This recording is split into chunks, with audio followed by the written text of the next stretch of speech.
Hello, I'm Daniel Gonzalez, and I'm gonna talk about the movie Amores, perros.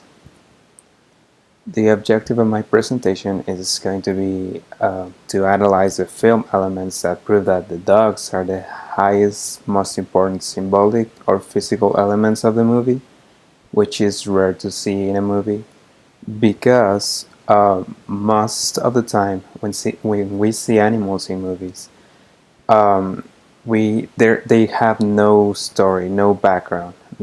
They don't apport anything to the story. They are just sometimes they're just there as comedic relief, just like in this example in Cinderella and many Disney movies. They're just a companion pet, and they don't do anything. They're just funny. They're just there living. So they're basically props. So in this movie, that changes, and it changes from the storytelling perspective to the technical stuff going on in the movie, like all the props and stuff like that. So the parallels of humans and pets in this movie, it's really interesting to see how they connect with each other. Just full disclosure here, I was trying to use footage from the movie, but it didn't. I believe it's Vimeo.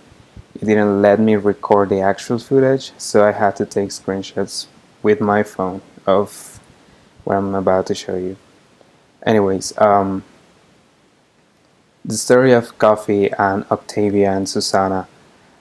Um, in the story, Octavia puts Coffee in these dogfights to earn money, to try to get away with this girl, Susanna, who is um, his brother's um, girlfriend. So there's a lot of symbolism regarding the dog fights, because for the dog, in a psychological level, pets to start with, pets are animals are not at the same psychological level as humans. They are different. They're characterized to have a lower intellect because they cannot reason. So this is a really good point that the whole movie grabs and plays with it, with these three stories that they present to us. So in the story of Coffee, he gets into dogfights. He's forced to. He doesn't actually know that. He just goes in there and by instinct kills the other dogs. It's an instinct of survival that makes Coffee wins all these fights so easily, because he's just an animal. He's just trying to survive. Same with Octavia and Susanna. They are trying to survive, but not by killing people. They are struggling with money, struggling with family issues, and that's their fight. That's their dog fight. That's what they're trying to survive throughout the whole movie. So it's really interesting to see this parallel on the stories from these two, which they attempt to do again in the other stories. In the story of Richie, Valeria, and Daniel, they are together, and Daniel has an affair with Valeria. So he leaves her wife, his wife, sorry, for her, and they move into a new apartment. Everything is new, and there's this hole where Richie, the dog, falls into. So this other parallel starts playing into the movie, where the relationship is the whole.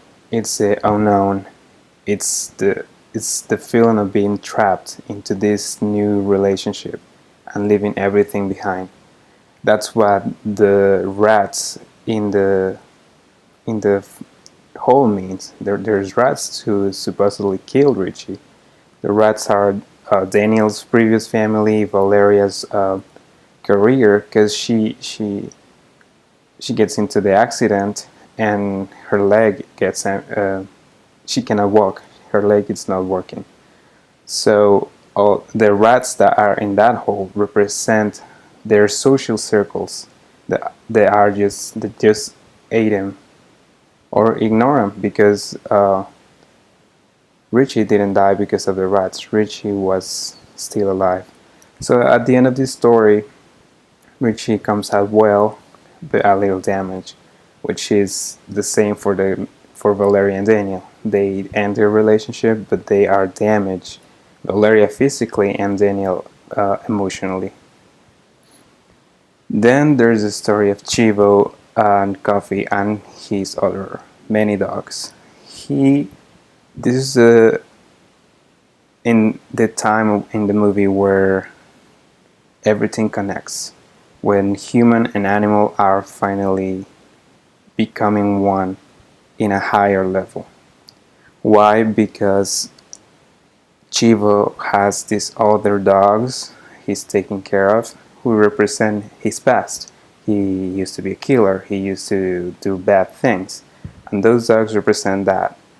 Now, Coffee kills the other dogs, and Chivo keeps Coffee, and that's how the movie ends. So, the whole thing is that Chivo changed. He became a new person. He in a sense was reborn again when Coffee killed his dogs, and Coffee represents that new beginning. And this is where the story really connects and concludes in a really nice way, where these two parallels finally connect.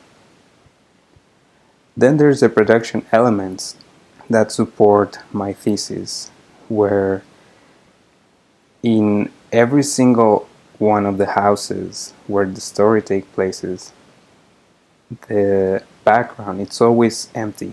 There's always emptiness of props and colors. It's like them and really just kind of sad. It's worth mentioning that all of these three stories have different socioeconomic backgrounds.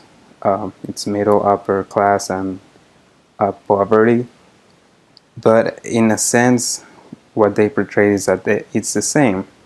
Like they are empty. That the human mind, in a sense, it's just full with just artificial stuff, and like we try to make sense of life, putting on these motivations. That's what the artificial stuff connects to.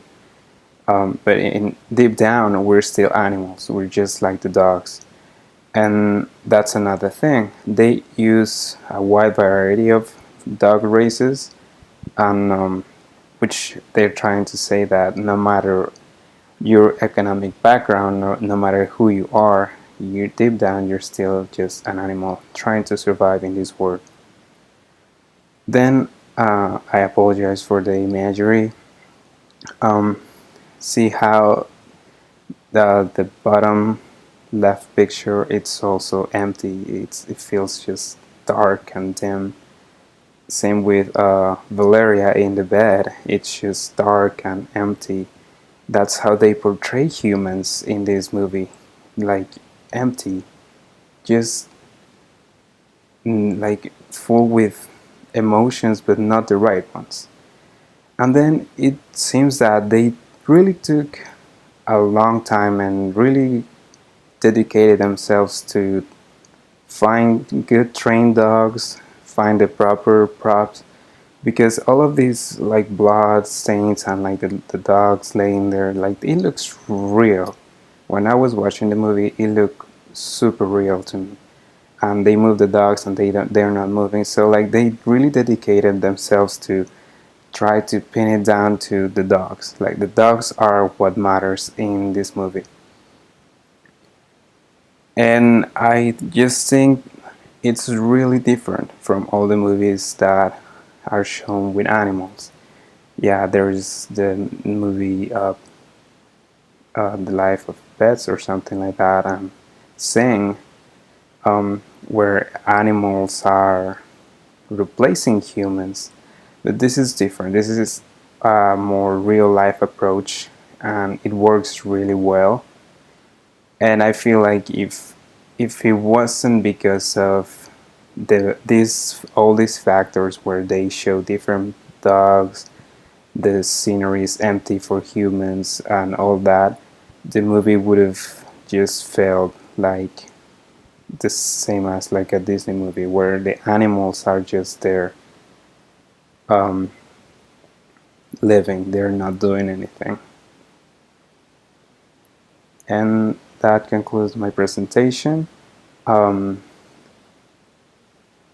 my main points were that this movie took the whole companion thing of pets to a whole other level and actually gave them a story in a subconscious level that it's in like it makes you actually think about it. Like you have to analyze the movie to truly understand that these dogs are not just animals.